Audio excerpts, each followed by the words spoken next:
Mungkin inilah jawaban yang selama ini dibutuhkan oleh Mikel Arteta dalam memaksimalkan potensinya Gabriel Martinelli. Sebenarnya setelah ada kritikan dari Thierry Henry di pekan sebelumnya ya di Sky Sport yang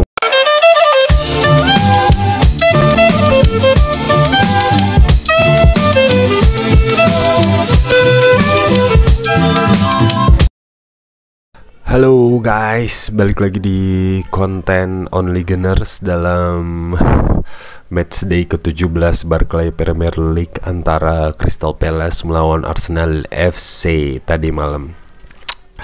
Nggak nyangka ya udah matchday ke-17 aja di pekan ini, yang mana udah hampir setengah kompetisi berjalan di musim 2024-2025 ini. Jadi gimana jalannya pertandingan tadi malam antara Crystal Palace lawan Arsenal yang berlangsung di Selhurst Park, markas Crystal Palace. Sebagai informasi sebelumnya, Arsenal sama Crystal Palace udah bertemu ya di tengah pekan kemarin di ajang FL Cup, di mana Arsenal menang 3-2 atas Crystal Palace lewat hat-tricknya Gabriel Jesus. Lalu kemudian mereka ketemu lagi di ajang Premier League. Sebenarnya kalau teman-teman yang udah ngelihat hasilnya pasti udah ketika video ini diupload pasti banyak teman-teman yang udah tahu juga hasilnya. Arsenal melawan Crystal Palace ini berakhir dengan skor 1-5 atau 5-1 untuk Arsenal FC, di mana permainan Arsenal sedikit jauh lebih baik dan tidak mengkhawatirkan ketimbang lawan di match berikutnya lawan Crystal Palace, di match sebelumnya melawan Crystal Palace ya. Jadi langsung aja kita bahas dengan cepat dan ada bulu hidung, sorry. Jadi kita bahas aja dengan cepat bagaimana jalannya pertandingan. Untuk formasi sendiri Arsenal nggak banyak melakukan perubahan, tapi di lini belakang khususnya di lini belakang. Tapi ada beberapa perubahan yang menurut gue cukup excited ketika gue ngeliat formasinya Arsenal memainkan pemain-pemain ini di posisi berikut ya. Seperti kalau di posisi back masih duet maut Gabriel Magalhaes dan Saliba yang tidak tergantikan, yang sangat solid, dan gradient ciptain golnya masih bagus juga di Premier League. Mereka jadi punggawa pertahanan yang sangat oke. Lalu di kanan Jurrien Timber akhirnya main lagi di posisi kanan. Jadi sama sih sebenarnya waktu di DFL juga main di posisi kanan, cuman ini di Premier League kan partnerannya sama Saliba sama Gabriel, jadi lebih mantep kan. Sebelumnya juga di FL Cup lawan Crystal Palace malah jadi back tengah, itu yang bikin kesalahan gol pertamanya Crystal Palace. Nah kemudian di posisi kiri ada lupa gue, Lewis Kelly menggantikan Kieran Tierney yang sebelumnya bermain inti di ajang FL Cup.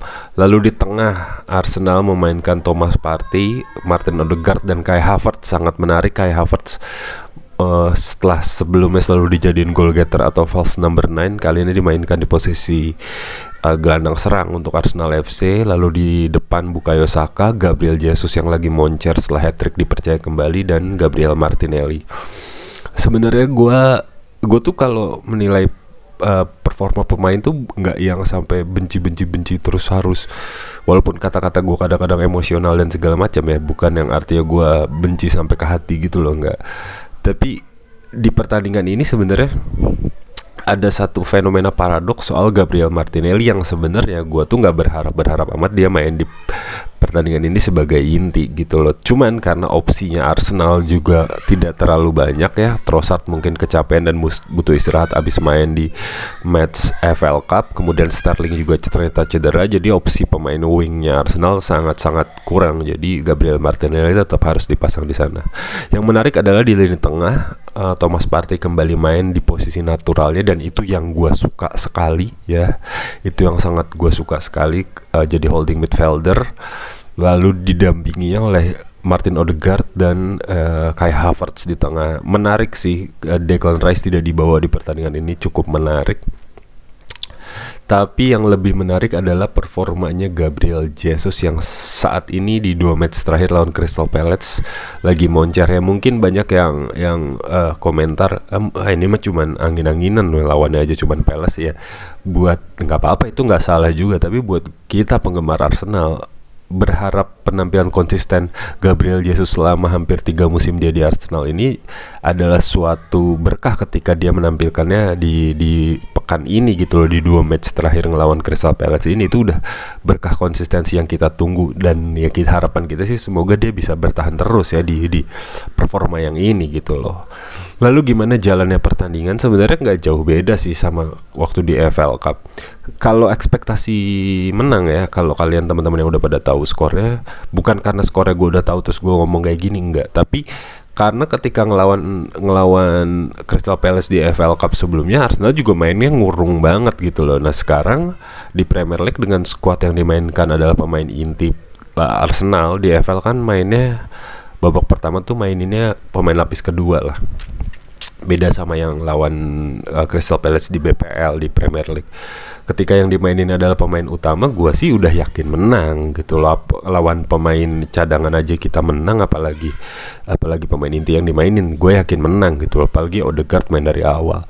Dan terbukti secara penguasaan bola, statistik segala macam, Arsenal nggak terbendung lawan Crystal Palace ini. Terbukti gol cepat lahir dari Gabriel Jesus ya. Dari Gabriel Jesus yang mencetak gol di menit ke-6 melalui umpan yang sangat manis dari corner apa dari dari pokoknya dari sisi kanan pertahanan Crystal Palace. Kena Jesus ada di sisi jauh pertahanan kiper Palace, lalu bolanya mental ke dia dan di shoot langsung terjadinya gol. Dan itu gue seneng banget ketika golnya Jesus itu terjadi, dan ya itu harapan gue sama seperti Gunners lainnya, semoga ini menjadi konsistensi yang bisa dia pegang sampai akhir musim. Lalu kemudian ya sempet kaget sih, ada beberapa blunder yang kejadian oleh William Saliba sama David Raya juga di menit antara menit 10, dan itu cukup membuat lini pertahanan Arsenal nervous ya. Crystal Palace tidak menyerang secara sporadis sebenarnya, cuman karena kesalahan itu mungkin membuat pemain Arsenal nervous. Akhirnya lewat satu serangan oleh Ismaila Sarr, gawang Arsenal bobol di menit 11, 5 menit berselang setelah Gabriel Jesus bikin gol pertama. Itu cukup ngagetin dan ngasih pressure di mentality Arsenal, meskipun secara permainan Palace tetap kalah jauh dari Arsenal. Cuman Arsenal kebiasaan ketika udah gugup mentalitasnya agak jelek banget. Untungnya Arsenal punya senjata set piece, karena 4 menit berselang abis gol Sarr itu Arsenal bikin gol lagi melalui Gabriel Jesus brace-nya ke gawang Crystal Palace. Total 5 gol dia buat ke gawang Crystal Palace di minggu ini lewat set piece corner, yang mana Gabriel Jesus berdiri cukup nggak di tiang dekat ya, dia berdiri agak ke tengah dari penalty box.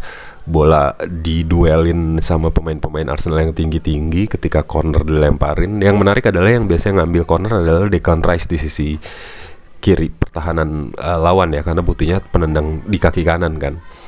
Ya, tapi yang ngambil Gabriel Martinelli cukup apik nge-eksekusi, bolanya nyampe ke tengah dengan manis, kena Thomas Partey, dioper sama Partey ke Gabriel Jesus, langsung di shoot, kemudian terjadilah gol yang sangat manis placingnya. Dan itu menambah kepercayaan diri Arsenal lagi untuk menguasai pertandingan ini gitu loh. Kombinasi Partey, Odegaard, Havertz cukup bagus banget menurut gue, dan ini sih harusnya Arteta udahlah nggak usah mengganti-ganti posisi si Partey jadi back invert, full back invert itu nggak penting, karena jauh banget perbedaan hasilnya meskipun sama-sama menang ketika Partey dimainin sebagai gelandang bertahan dengan Partey dimainin sebagai full back. Di posisi gelandang bertahan dia ngasih kepercayaan diri Arsenal sehingga Odegaard dan Havertz bisa bebas nyerang pertahanan lawan gitu loh. Udah gitu kan didampinginnya sama Timber yang bisa, sama Lewis Skelly juga yang bisa invert, yang natural born mainnya bisa ke situ gitu loh. Jadi Partey nggak sendirian jadi pivot gitu loh, dan itu works banget menurut gua.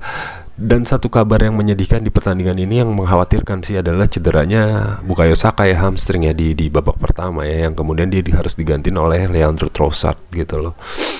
Kemudian jalannya pertandingan berjalan kurang lebih sama seperti yang gue bilang dengan lawan Palace di pertandingan midweek kemarin. Arsenal menekan yang kemudian Gabriel Jesus sebenarnya memiliki satu peluang, 1 lawan 1 lawan kiper, kemudian berhasil di sliding oleh kiper backnya Crystal Palace. Lalu kemudian ada satu peluang lagi yang mana sundulannya Gabriel Jesus mengenai tiang gawang, lalu di rebound oleh Kai Havertz sehingga terjadi gol ketiga oleh Arsenal. Skor kemudian menjadi 3-1 untuk Arsenal FC. Kurang lebih begitu di babak pertama berjalannya pertandingan. Lalu memasuki babak kedua, Arsenal bermain dengan sedikit stability di lini tengah ya, karena Kai Havertz diganti oleh Declan Rice. Sebenarnya gue suka Havertz gue suka posisi Havertz main di tengah karena Havertz itu ngasih dimensi gelandang yang nggak dimiliki Rice atau Merino sebagai lini pembantu serangan gitu loh. Kalau dulu Granit Xhaka memainkan posisi ini sempurna gitu loh. Xhaka lebih sempurna lagi karena dia bisa bantu serangan dan bertahan dengan sama komplitnya. Havertz mungkin bertahannya tidak sebaik Granit Xhaka, cuman ngasih dimensi lebih dalam menyerang. Nah, Declan tuh nggak terlalu ke posisi 8 kalau main di tengahnya Arsenal. Nah, Havertz tuh bisa main di posisi ke-8 gitu loh. Nomor 8. Jadinya oke banget, tapi ternyata Arsenal butuh stability yang lebih oke. Jadi Declan Rice dimasukin, Ricardo Calafiori juga dimasukin, kemudian Lewis Skelly bukan gak bagus ya, tapi cuman beberapa kali dia kalah duel sama sayap-sayapnya Crystal Palace, jadi Ricky Calafiori dimasukin. Kemudian ya udah apa yang gue bilang sebelumnya, statistik pertandingan berbicara ya. Arsenal bermain dengan sangat percaya diri sih menurut gue, sangat percaya diri, sangat enak, dan gue tuh orangnya cukup fair kalau gue kalau gue bilang jelek ya karena performanya jelek, ketika bagus ya bagus. Di pertandingan ini selain Gabriel Jesus yang emang lagi moncer, gue cukup ngasih kredit kepada Gabriel Martinelli yang mengisi posisi yang ditinggalkan Bukayo Saka di posisi sayap kanannya Arsenal dengan cukup apik. Mungkin inilah jawaban yang selama ini dibutuhkan oleh Mikel Arteta dalam memaksimalkan potensinya Gabriel Martinelli. Sebenarnya setelah ada kritikan dari Thierry Henry di pekan sebelumnya ya di Sky Sport yang bilang kalau Gabriel Martinelli itu kekuatan utamanya tuh di pace, kecepatan, tapi dia tuh jarang maksimalin itu. Dia tuh lebih sering mencoba untuk cutting off ke tengah dan gak works. Dan memang kalau kita lihat penggemar Arsenal, cut offnya Martinelli ke tengah tuh memang gak sebagus Bukayo Saka gitu loh. Nah, ketika posisinya ditukar, Gabriel Martinelli main ke kanan dan dia gak harus banyak cut off tapi lebih banyak crossing, itu works banget. Jadi jauh lebih bagus gitu loh. Kan di era pemainan bola modern adalah banyaknya, kalau dulu kan umpan silang kayak David Beckham di kanan, Ryan Giggs di kiri karena kakinya Giggs kiri ya mainnya di kiri dengan crossing, Beckham di kanan kakinya di kanan. Sayap-sayap era 90-an 2000-an awal tuh kayak gitu. Kemudian berubah format semenjak Arjen Robben sih.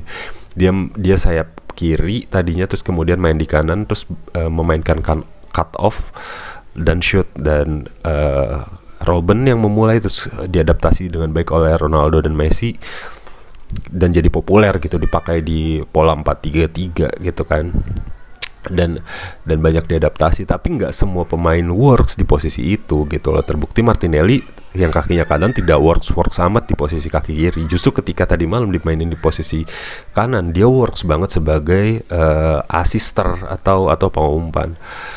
Gol keempat Arsenal kemudian terjadi oleh itu Gabriel Martinelli memanfaatkan shooting bola mentahannya Declan Rice yang diterusin oleh dia.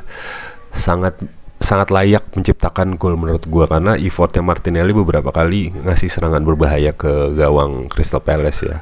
Dan kemenangan Arsenal kemudian ditutup oleh shoot dari jarak jauh Declan Rice.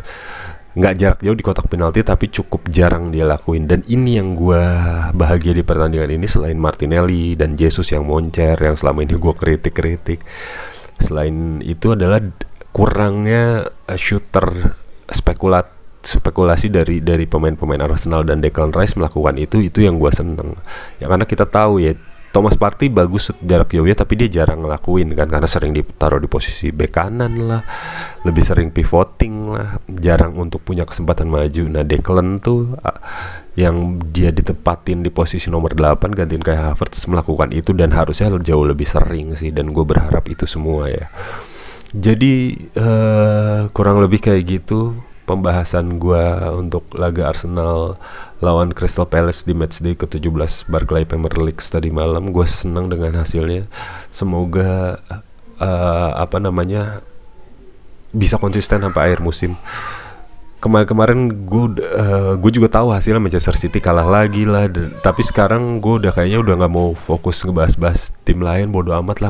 Manchester City kalah 70.000 kali berturut-turut kayak, Liverpool seri terus kayak, Chelsea kepleset, bodo amat. Gue yang penting mau fokus sama performa Arsenal musim ini yang semoga bisa mendapatkan hasil baik setelah lolos ke semifinal Carabao Cup kemarin. Oke?